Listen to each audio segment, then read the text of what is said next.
El Ministerio Conéctate a Jesús y Clases Privadas TISU presentan Daniel 7, ante el tribunal. Podemos leer este capítulo en el siguiente enlace. https://youtube.b/wy0cox si igual jlqlj4 copuhit. ¿Alguna vez hemos tenido que comparecer ante un tribunal? No importa el motivo, siempre es una situación incómoda porque no sabemos cuál va a ser el veredicto. En el capítulo 7 de Daniel, hay dos menciones al juicio.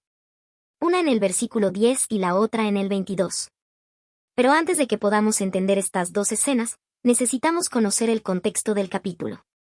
¿Qué ocurre en este capítulo? ¿Por qué se menciona un juicio en él? Trasfondo de Daniel 7. El capítulo 7 de Daniel comienza con un sueño y visiones que Daniel tuvo mientras estaba en su cama. Las escribió para que pudieran ser preservadas para la posteridad. Anota los hechos principales del sueño, versículo 1. Este sueño puede compararse con el sueño que Dios le dio a Nabucodonosor en el capítulo 2 de Daniel. Cuando comparamos los dos sueños, encontramos que la profecía del capítulo 7 cubre esencialmente el mismo periodo de la historia que el sueño del capítulo 2. Ambos abarcan desde los días del profeta hasta el tiempo del establecimiento del reino de Dios. Comparación: el sueño de Nabucodonosor, Daniel 2, y el sueño de Daniel, Daniel 7. Aspecto número 1. Imagen metálica versus bestias y cuernos simbólicos. Nabucodonosor vio a las potencias mundiales representadas por una gran imagen metálica. Daniel las vio como bestias y cuernos simbólicos, y vio también aspectos de la historia relacionados con la experiencia del pueblo de Dios y la realización de su plan. Aspecto número 2. Asuntos políticos versus relación del pueblo de Dios con estos asuntos. El capítulo 2 trata en gran parte de asuntos políticos. Fue dado, en primer lugar, para la instrucción de Nabucodonosor, para asegurar su cooperación en el plan divino. Ver capítulo 2 versículo 1. La relación del pueblo de Dios con las cambiantes escenas políticas no fue tema de esa profecía. Aspecto número 3. Daniel 2 dado al líder político versus Daniel 7 dado al pueblo de Dios. La profecía del capítulo 7, como las del resto del libro, fue dada especialmente para el pueblo de Dios a fin de que pudiera comprender su parte en el plan divino de los tiempos. El inspirado anticipo de los acontecimientos se dio con el trasfondo de la gran controversia entre Cristo y Satanás. Los esfuerzos del archienemigo de las almas por destruir al pueblo santo quedaron al descubierto y la victoria final de la verdad quedó asegurada. Comentario bíblico adventista sobre Daniel 7, versículo 1. Mientras Daniel observa a las cuatro bestias que surgen del mar, Daniel 7 versículos 2 al 8, ve lo siguiente en los versículos 9 y 10. Estuve mirando hasta que fueron puestos tronos, y se sentó un anciano de días, cuyo vestido era blanco como la nieve, y el pelo de su cabeza como lana limpia. Su trono llama de fuego, y las ruedas del mismo, fuego ardiente. Un río de fuego procedía y salía de delante de él. Millares de millares le servían, y millones de millones asistían delante de él. El juez se sentó, y los libros fueron abiertos. Mientras Daniel observa el ascenso y la caída de las naciones en nuestro mundo, vimos que Dios está en su trono.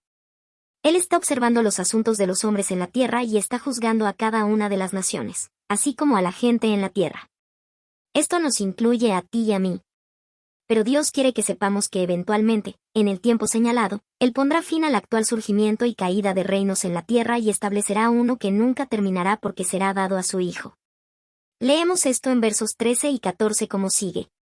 Daniel 7 versículos 13 y 14. Miraba yo en la visión de la noche, y he aquí con las nubes del cielo venía uno como un hijo de hombre, que vino hasta el anciano de días, y le hicieron acercarse delante de él. Y le fue dado dominio, gloria y reino, para que todos los pueblos, naciones y lenguas le sirvieran. Su dominio es dominio eterno, que nunca pasará, y su reino uno que no será destruido. Puede que no estemos contentos con el statu quo de nuestras naciones, pero también pasarán. Pero lo principal aquí es dónde vamos a estar cuando todo esto ocurra. El juez se sentó, y el juicio se hizo a favor de los santos del Altísimo, versículos 10 y 22. El veredicto determinará nuestro destino. Muchos estudios de Daniel 7 se centran en el auge y la caída de las naciones, pero a veces olvidamos que el tema principal subyacente de Daniel 7 al 12 somos nosotros. ¿Dónde estaremos cuando la historia de este mundo llegue a su fin? Daniel 7 versículo 10 afirma que los libros se abrieron. Esto significa que el juicio ya ha comenzado. Nuestros casos están siendo revisados. Leemos en Apocalipsis capítulo 20 versículo 12, y vi a los muertos, grandes y pequeños, de pie ante Dios, y los libros fueron abiertos, y otro libro fue abierto, el cual es el libro de la vida, y fueron juzgados los muertos por las cosas que estaban escritas en los libros, según sus obras. El tribunal está en sesión mientras leemos. Los muertos ya han sellado su destino. Pero nosotros, que estamos vivos, todavía tenemos la oportunidad de hacer cambios para que podamos ser parte de los santos que poseerán el reino que nunca será destruido. Daniel 7 versículos 14 y 22. ¿Está nuestro nombre registrado en el libro de la vida? ¿Cómo podemos conseguir que nuestro nombre esté allí? Todo lo que tenemos que hacer es elegir conscientemente con quién y dónde queremos pasar la eternidad. La vida eterna comienza aquí y ahora, mientras leemos. Entreguemos nuestras voluntades a nuestro amoroso Salvador y permitamos que su Espíritu Santo nos erradique el pecado de nuestros caracteres, para que cuando Jesús venga, estemos listos para heredar la tierra nueva. Daniel 7 versículo 18 nos recuerda que después recibirán el reino los santos del Altísimo, y poseerán el reino hasta el siglo, eternamente y para siempre. No permitas que nadie te quite la corona de la vida. Bendiciones. Daniel 8, ¿y si no entiendo? Podemos leer este capítulo en el siguiente enlace. Alguna vez hemos estudiado un tema, ya sea para el trabajo o la escuela, y simplemente no lo entendíamos. Por mucho que estudiáramos, no lo entendíamos. A nosotros nos pasó en la secundaria. Una de las asignaturas más difíciles para nosotros fue álgebra. Qué ironía que nos casáramos con un profesor de matemáticas. Pero fue una bendición disfrazada.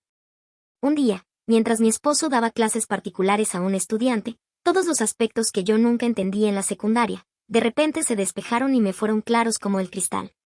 Pensábamos que el álgebra era difícil, pero cuando empezamos a estudiar el libro de Daniel, nos encontramos con números, y empezamos a entrar en pánico. Todas esas fechas y cálculos se estaban volviendo engorrosos. Sin embargo, durante una vigilia, con uno de nuestros pastores que es experto en profecías, pudimos entender todo tan claro como entendimos el álgebra.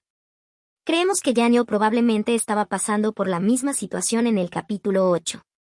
En los versículos 15, 16 y 27 leemos lo siguiente. Sucedió que estando yo, Daniel, meditando en la visión y procurando entenderla, he aquí que alguien semejante a un hombre se puso de pie delante de mí.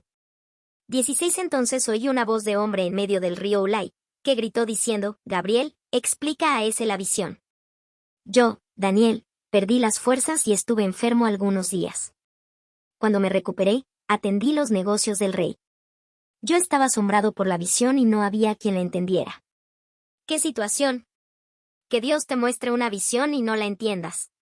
Una cosa que hemos aprendido al estudiar la Biblia es que la Biblia es su propio intérprete. En el capítulo 8 de Daniel, vemos que el Señor ha enviado a Gabriel, el arcángel que anunció a la Virgen María que había sido elegida para dar a luz al Hijo de Dios. Ver Lucas capítulo 1 versículos 27 al 38. Fue enviado para enseñar a Daniel el significado de la visión. En los versículos 17 a 26, Gabriel explica la visión a Daniel. Sin embargo, en el versículo 27, Daniel declara que perdió las fuerzas y estuvo enfermo durante algunos días. Estaba asombrado por la visión, y nadie la entendía. El tema de la visión era demasiado material para que Daniel lo entendiera en una sola clase. Era demasiado pesado. Así que, en el capítulo 9, Gabriel es enviado una vez más para continuar la explicación que no pudo completar en el capítulo 8. ¿Y nosotros? ¿Alguna vez hemos estudiado profecía y hemos estado tan asombrados por el contenido como Daniel? No somos los únicos. Pero aunque no tengamos a Gabriel para que nos enseñe el significado de pasajes difíciles de las Escrituras, nuestro Señor anticipó que esto iba a ocurrir. Por eso, dejó a alguien que nos ayudara a entender las Escrituras. ¿Y quién mejor que aquel que inspiró a los hombres santos para escribir la Biblia, el Espíritu Santo? Leemos en la segunda epístola de Pedro capítulo 1, versículos 16 al 21, lo siguiente, porque les hemos dado a conocer el poder y la venida de nuestro Señor Jesucristo no siguiendo fábulas artificiosas, sino porque fuimos testigos oculares de su majestad. Porque al recibir de parte de Dios Padre honra y gloria, desde la grandiosa gloria le fue dirigida una voz, este es mi Hijo amado en quien tengo complacencia. Y nosotros oímos esta voz dirigida desde el cielo cuando estábamos con él en el Monte Santo.